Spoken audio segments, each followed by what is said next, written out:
Alright, so I'm here to share with everyone that whatever it is or was that you are going through that day, week, or even right now as we speak, I too understand the feeling of not caring to be existing on this earth. I will say that had things gone the correct way, in which I had wanted them to, I would not be here talking with all of you, and I'm still learning that this thing we call life is really worth it. Like, why would it not be better to be at peace forever than to be standing on this earth fighting for it? I done tried to go to sleep more times in a day than my body can handle just to escape. There is no easy way out, and the easy way out is not even easy because you make it harder for others, which is selfish, but why would you care when you're supposed to put yourself first? And thoughts in that genre of nature is the reason why I'm here today speaking with all of y'all. So, I ain't really too much nobody important, just taking action, doing what he feels is next on the list. So I got my man Six. He's gonna come up, speak to y'all a little bit, and then I'm gonna get my story. How y'all doing today? Pretty good. Once again, thank y'all all for coming. And like you were saying, one thing I really wanted to emphasize before I got into my story is that committing suicide, you think the pain goes away. You said what? Like this? Okay, but sweet spot, right here? All right, good. But really, it just passes it on to the next people that do care about you and want you to be happy and healthy. A couple of years ago, at the beginning of my 11th grade school year, I had started at a new school, and we had a new student. Well, I was a new student too, but I knew everybody. But we had a new student who came from another state. Nobody really knew. Nobody really talked to you like that. And less than a month into the school year, he wound up unfortunately taking his life. And I'll never forget how the day went when we all got to school. I get there and everybody's just crying. I didn't know what happened. And they were like, L, we'll call him L, had basically unfortunately hung himself. Now, the irony of it all was, like I said, he was new, so nobody really knew him like that. But the impact was felt throughout the whole school, even though he was barely even known.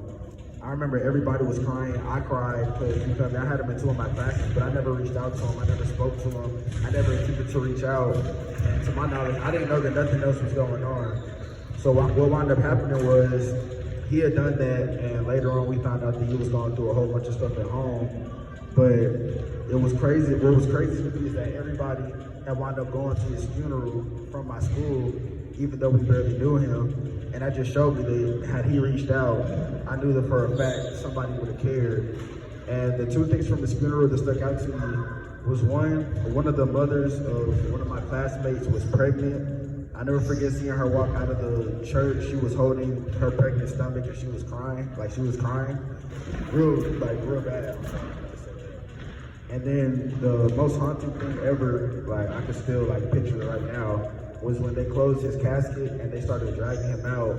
His mother's screams were haunting because she yelled out I can't believe my baby is gone. And she yelled it very loud. It was almost surreal. It was very troubling. And what I took from that whole ordeal was, it doesn't matter who you are, somebody out there cares. Because here's this kid who was brand new to the school. Nobody knew him at all. You feel me? He was from a completely different state. But his death, you feel me, shocked and changed the whole trajectory of the rest of the school year. On a lighter note, I had another close friend of mine, and she had tried to overdose on pills. Now, luckily for her, she did wind up surviving. But the conversations that I have with her about it every year on the anniversary of her birthday, they're all very, very emotional. And she's very happy that it didn't go through.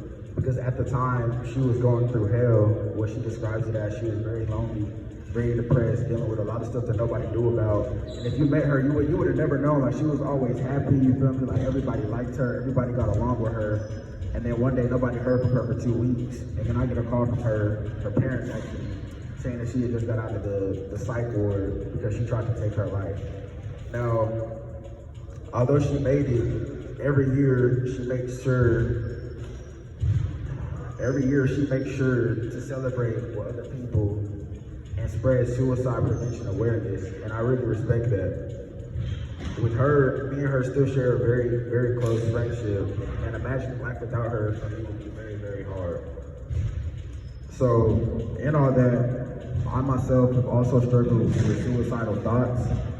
And what keeps me going is, you feel me, knowing that when it comes to this thing that we have life, all of us, no matter how good or bad it gets, is that I honestly believe that we all just have one life. Like, after this, it's like, I don't know what happens afterwards. I don't know what y'all believe in, but I treat every day like it's my last.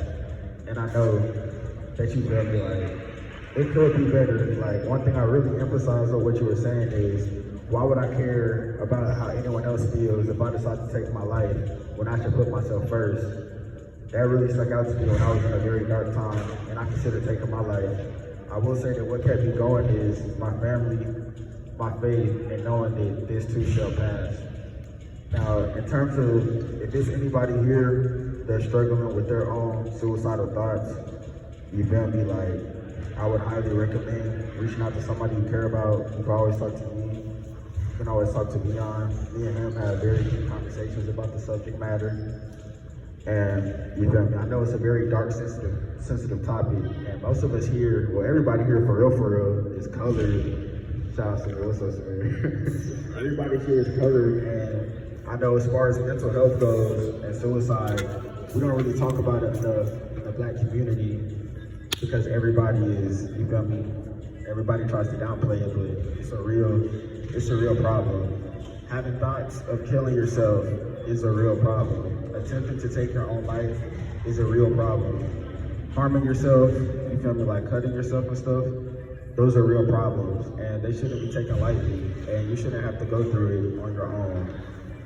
As far as campus resources goes, if you don't want to reach out to anybody you know, in Rice Hall on the M floor, they offer counseling services that are free to everyone. And I myself have gone to there from time to time just to get stuff off my mind. I know people always recommend therapy, and I know sometimes it's shunned upon in our community, but I recommend you, because if you're going through anything, it doesn't even have to be big. You get the right help for it, because the same way you can have depression, that's just as much of an injury as you had a physical injury. Mental health is real, guys. I appreciate all of y'all for coming out. All right, so, hey, Richard, you need to cut that one.